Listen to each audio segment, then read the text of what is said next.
今の言葉、二言はありませんね。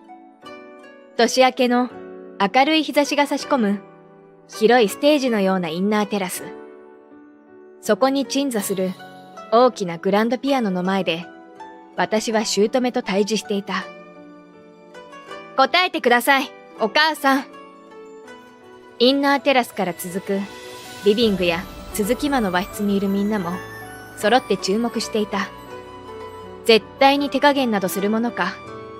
今こそがこの人の姑根性を叩き直す絶好のチャンスなのだから。緊迫の時から少し戻り、12月30日の夜、娘を寝かしつけた私と夫の正文は一泊分の荷物を準備していた。ああ、行きたくないな。また言ってる。そう言いながらちゃんと一緒に行ってくれるってわかってるよ。そりゃ行くしかないわよ。葵が楽しみにしているし。今のところ孫世代では唯一の女の子で、みんなに可愛がってもらってるもんな。結婚して7年、義実家に親戚一同が集まって大晦日元旦の2日間を過ごすのが二階堂家の習わしだ。私は二階堂みどり、29歳の主婦。夫の正文と娘の葵と3人で暮らしている。明日行く予定の義実家は車で30分ほどの距離にあるけれど、普段訪問することはめったにない。それは姑根性丸出しのお母さんが原因だった。お父さんや親戚一同はいい人ばかりで、いつも仲良くしてくれている。しかし、お母さんだけは私のことを毛嫌いしているようだ。正文の予想では、一番近場に住んでいる正文を私に取られたような気がしているのでは、とのことだった。ああ、俺も行きたくないな。ちょっと、正文の実家なんだからしっかりしてよね。だって母さん面倒なんだよ。人の話なんて聞きやしないで勝手なことばっか言うんだから。確かに、またお母さんの嫌味が炸裂するんだろう。実の息子にさえ面倒がられるくらいの嫌味だ。お母さんの見解によると、葵の容姿端麗なところは正文そっくり。頭脳明晰なところは自分そっくり。そして少しでもダメなところがあると私にそっくりなのだそうだ。高卒で片親の貧乏育ちで常識知らず。それがお母さんから見た私のイメージなんだろう。そんな私の娘に生まれてかわいそうね。というセリフも聞き飽きるくらい聞いてきた。準備を終えてベッドに入っても沈んだ気持ちがなかなか消えない。久しぶりに親戚一同に会える。それに葵も楽しみにしている。そんなことを考えながらなんとか眠りについた。翌日、朝食を済ませた私たちはすぐに家を出発した。私たちが住んでいるのは商業地区の外れにある5階建てのビルの最上階。1階から4階は正文の経営する楽器店と音楽スタジオが入っている。バンド活動をしている人たちをはじめ、ボイストレーニング、楽器のレッスンなどにも使ってもらえるおかげで経営は順調だ。実は私も4月からそこで働く予定になっていた。葵が低学年のうちは午前中だけの短い時間になるだろうけど、葵の成長とともに少しずつ勤務時間を増やしていく予定だ。義実家に着くと、正文のお兄さん一家とお姉さん一家がにこやかに出迎えてくれる。玄関は大混雑になって、みんな笑いながらリビングの方に移動していった。靴を端に揃えるため、最後まで玄関に残っていた私に、お母さんは早速嫌味をぶつけてくる。まったく、兄弟の中で一番近くに住んでいるのに、一番遅い到着なんて恥ずかしくないのかしらね。独り言のように言っているが、これは間違いなく私に対してのものだろう。お兄さんたちはかなりの遠方に住んでいるため、予定の前日に到着するのはいつものこと。あえてそこにお邪魔しなかったのは、私たちが来ると、甥っ子たちが葵に夢中になってしまうからだ。初日くらい、普段会えない孫たちとゆっくり過ごす時間を、という考えがあっての行動だったのだけど、そんな気遣いは通じていないようだ。ソファーでくつろいでいたお父さんにも挨拶を済ませて、お仏壇にも手を合わせる。その後は、夜の宴会用のテーブルを出してきたり、宿泊する親戚用の部屋を準備したりと、みんなで動き回った。葵は大好きないとこのお兄ちゃんたちに遊んでもらってご満悦。高校生の甥っ子がリーダーのように見守ってくれているので安心だ。そのうちに他の親戚たちも集まり始めたので、みんなで昼食の準備を始めた。メニューは小さなおにぎりといろんなおかずのバイキング。いつも家庭ごとのおすすめを作るのだけど、おにぎりもおかずも毎年種類が増えていてとても参考になる。総勢30人を超える大所帯にもかかわらず、親戚一同は率先して動ける人ばかり。だから準備も片付けもあっという間に終わらせることができる。まあ、この2日間で一番動かないのは、現場監督を自称する着物姿のお母さんだ。夜の宴会はとても楽しいものだった。歌合戦を見ながら、ある曲では大合唱になったり、ある曲では運動会で踊った曲だとダンスを披露してくれる子がいたり、葵と何人かの子は年明けまで起きていると言いながら、いつの間にか寝てしまったけど、並んで眠っている姿が可愛かった。そして、元日の朝、9時頃におせちやお雑煮を用意して、ゆっくりとした朝食が始まる。夜更かしをしていた子供たちがきちんと起きられるのは、この後にお楽しみが待っているからだろう。さあみんな、おじいちゃんとさゆりさんからお年玉よ。そのお楽しみは、お母さんの号令で始まる。自分のことをおばあちゃんと言わないのはいつものことなので、誰も気にしていない。二階堂家のお年玉は集まる人数が多いため、金額を決められている。小学生は学年ごとに1000円から6000円。中学生から成人までは1万円。現在の学年ではなく、4月からの新学年で考えるのが二階堂家のこだわりらしく、これにのっとると、葵は今回からお年玉をいただけることになっている。昨年までは他の子たちが経験したのと同様に、ハロウィン方式でお菓子をもらっていた。今回集まったのは全部で10家族。お年玉をもらえる子供は8人。中には独身の大人もいるけれど、そんな人の方が可愛いポチ袋を選んだりして楽しんでいるようだった。どうしてだよ、さゆりばあちゃん。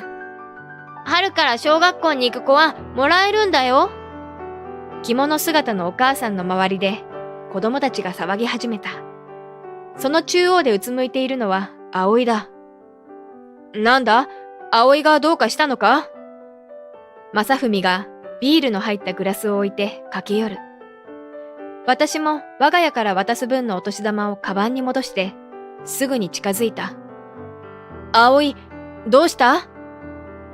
駆け寄った正文に、葵は無言で抱きつく。それを見て、横にいた甥っ子が遠慮がちにつぶやいた。さゆりおばちゃん、葵ちゃんにはあげられないって。そんな、お母さん、どういうことでしょう。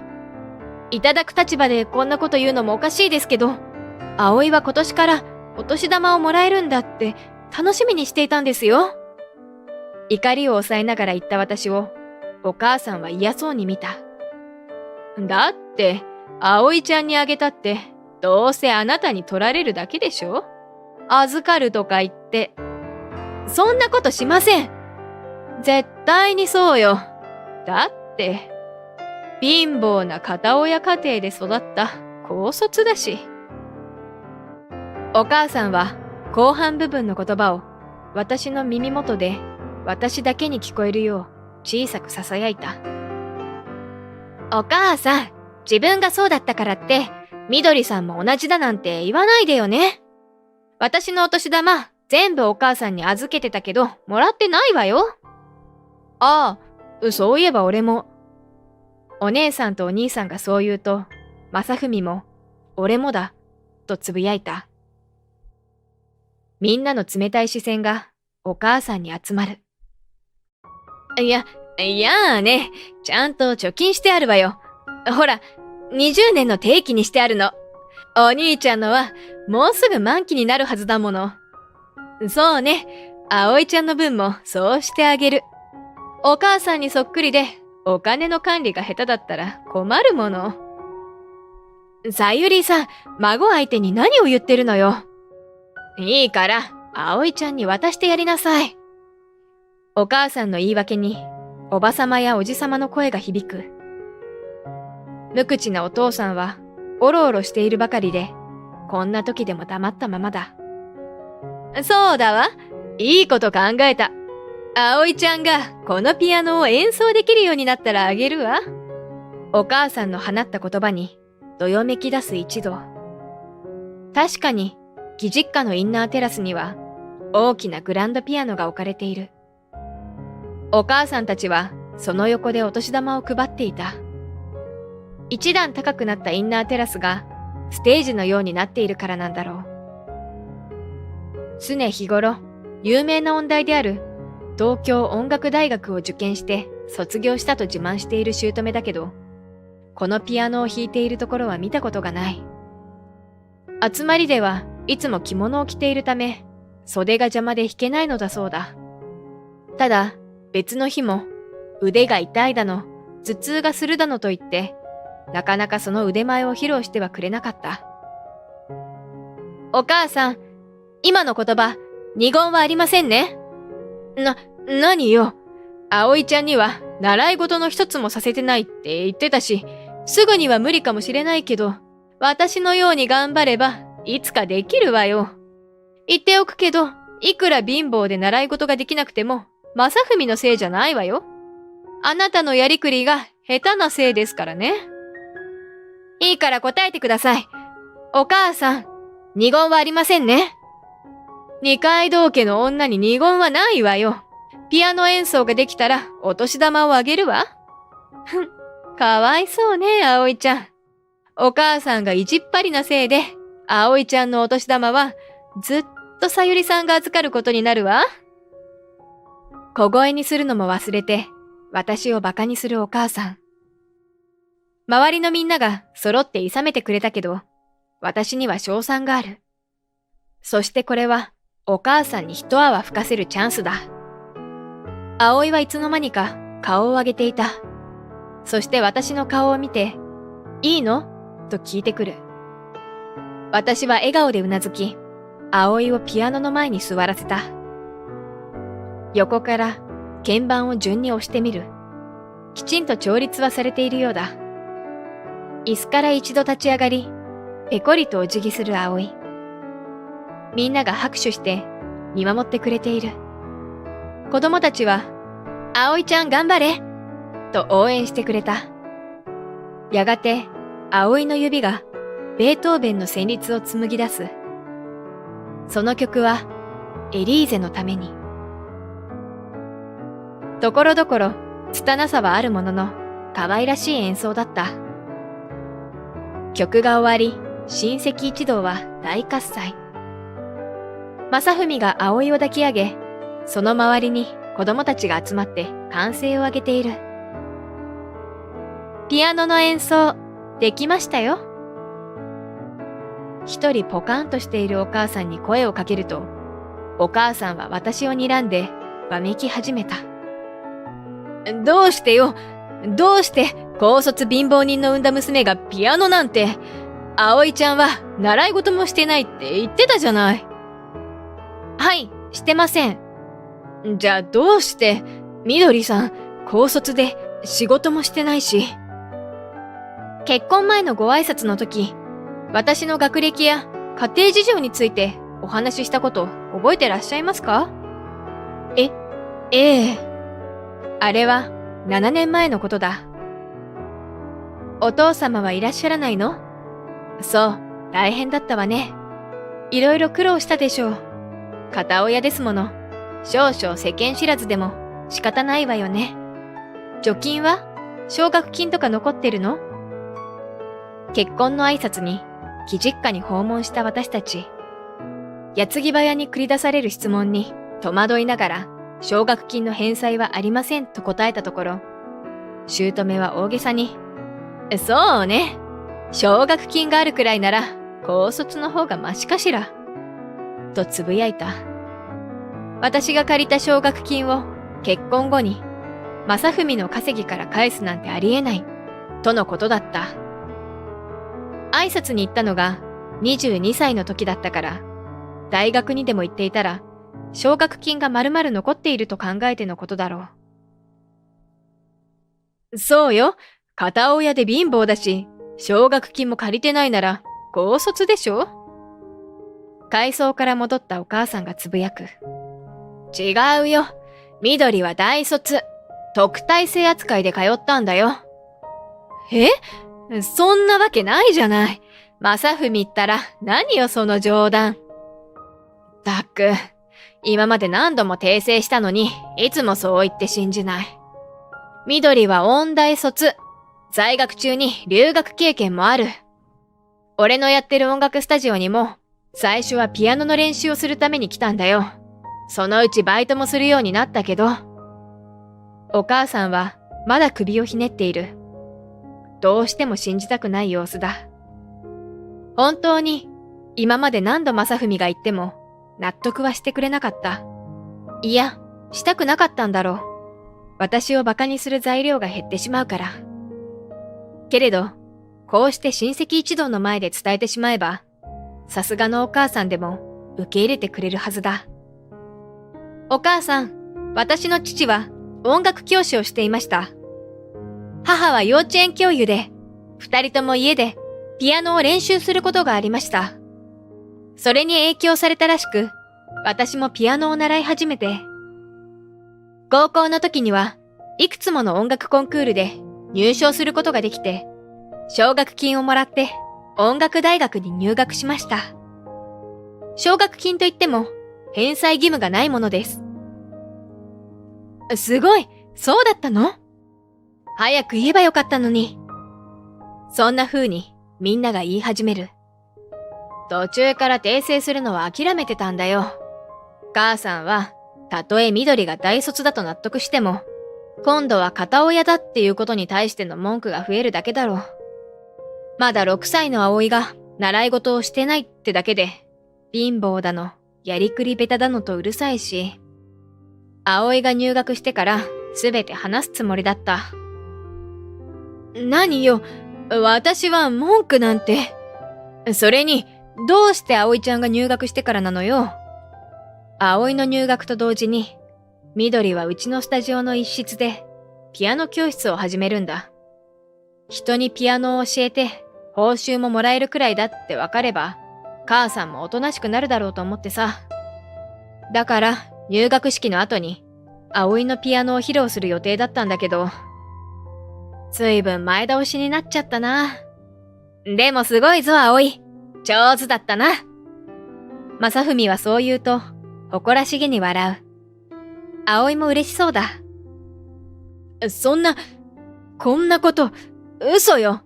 どこの音大だか知らないけど、私は東京音楽大学を受験して、卒業したのよ。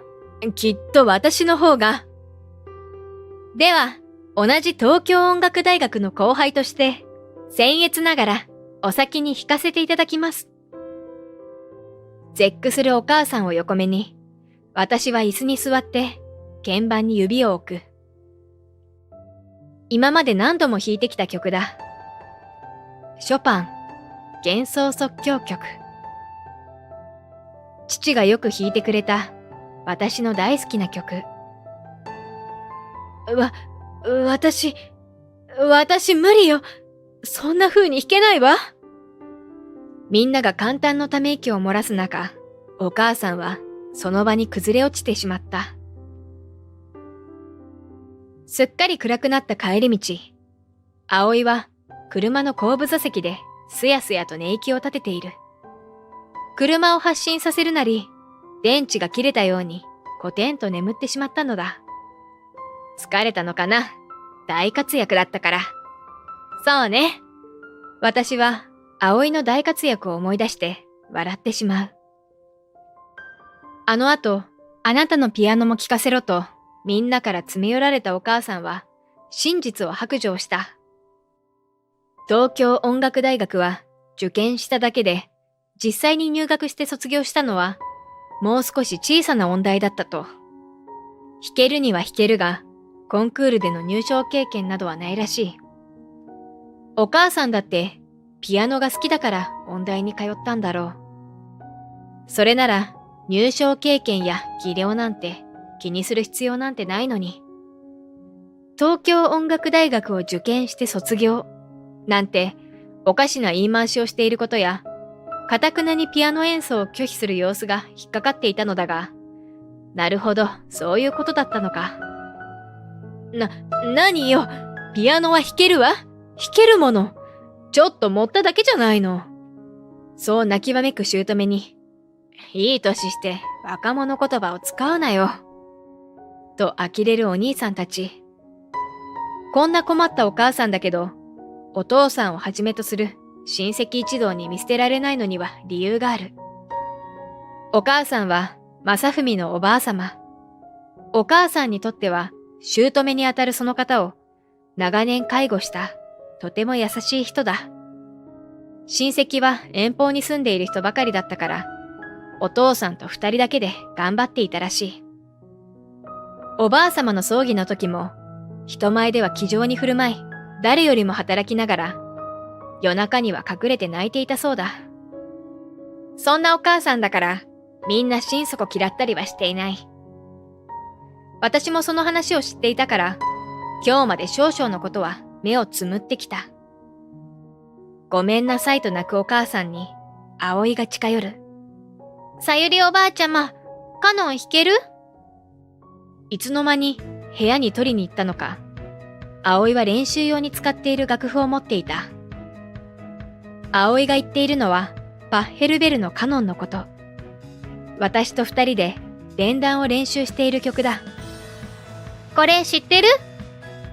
ええ、弾いたことがあるわ。一緒に弾こう。だっておばあちゃまのピアノずっと聴きたかったの。着物だとピアノを弾けないんじゃないかって？そんなことはない。現に私も留学先のパーティーでは着物で演奏したものだ。楽譜を見ながら懸命に指を運ぶお母さん。そんなお母さんをチラチラ見ながら笑顔で弾く葵。そんな二人の姿を見ていると胸の奥がふんわりと温かくなるのを感じた。演奏が終わり拍手が止むと葵はお母さんに向かって両手のひらを差し出す。泣きながらその手をそっと握ったお母さんに葵は力強く言った。違うわおばあちゃま。約束したでしょ。お年玉。もう本当にしっかりしてるんだから。みどりさんにそっくり。その場の雰囲気は感動ムードから一転。しばらくの間みんなで笑い続けたのだった。なんだよ、思い出し笑いなんかして。つい吹き出してしまった私は、ハンドルを握る正文に、そう言われてしまう。こんなに幸せな気分で、義実家を後にするのは、いつぶりのことだろうか。明日は、お兄さん一家とお姉さん一家が遊びに来る。近所のショッピングモールで買い物をした後、我が家でゆっくり過ごす予定だ。あさってには、年越し温泉旅行を友達数人で楽しんでいる母も帰ってくる。その翌日には葵と約束しているテーマパークへ。と予定が目白押しだ。しっかり休んで体調を整えなくちゃね。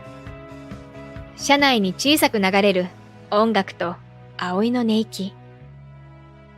言い知れぬ愛しさを感じながら、私は明かりの灯る街並みを眺めていた。大切な葵が、大切な家族が、そしてたくさんの皆さんが幸せな日々を過ごせますように。そんなことを願いながら。